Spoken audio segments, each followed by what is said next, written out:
பிஸ்மில்லாஹிர் ரஹ்மானிர் ரஹீம். இறைவன் நமக்கு தந்த செல்வத்தை பிறர்க்கு தானமாக ஜகாத்தாக தருவதன் சிறப்புகளை பற்றி இஸ்லாம் நமக்கு அதிகம் வலியுறுத்துகிறது. மனிதர்களின் செல்வங்களை பெருக்கிக் கொள்வதற்காக நீங்கள் வட்டிக்கு கொடுப்பது அல்லாஹ்விடம் பெருகுவதில்லை. அல்லாஹ்வின் முகத்தை நாடி ஜகாத் கொடுப்பீர்களானால் இத்தகையோரே பெருக்கிக் கொண்டவர்கள். அத்தியாயம் 30 வசனம் 39. தர்மம் செய்யும் ஆண்களுக்கும் பெண்களுக்கும் அல்லாஹுக்கு அழகிய கடன் கொடுத்தோருக்கும் பன்மடங்காக கொடுக்கப்படும். அவர்களுக்கு மதிப்புமிக்க கூலி உண்டு. அத்தியாயம் 57 வசனம் 18. அல்லாஹ்வின் பாதையில் தமது செல்வங்களை செலவிட்டு பின்னர் செலவிட்டதை சொல்லி காட்டாமலும் தொல்லை தராமலும் இருப்போருக்கு அவர்களின் கூலி அவர்களின் இறைவனிடம் உள்ளது. அவர்களுக்கு எந்த அச்சமும் இல்லை, கவலைப்படவும் மாட்டார்கள். அத்தியாயம் 2 வசனம் 262.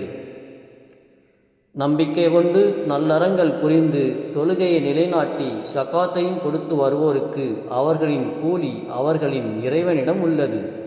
அவர்களுக்கு எந்த அச்சமும் இல்லை, அவர்கள் கவலைப்படவும் மாட்டார்கள்.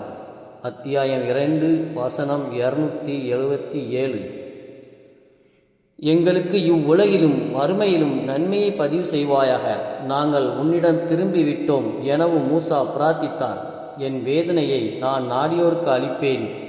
எனது அருள் எல்லா பொருட்களையும் விட விஷாலமானது. என்னை அஞ்சி ஸகாத்தும் கொடுத்து தமது வசனங்களை நம்புகிற மக்களுக்காக அதை பதிவு செய்வேன் என்று இறைவன் கூறினான்.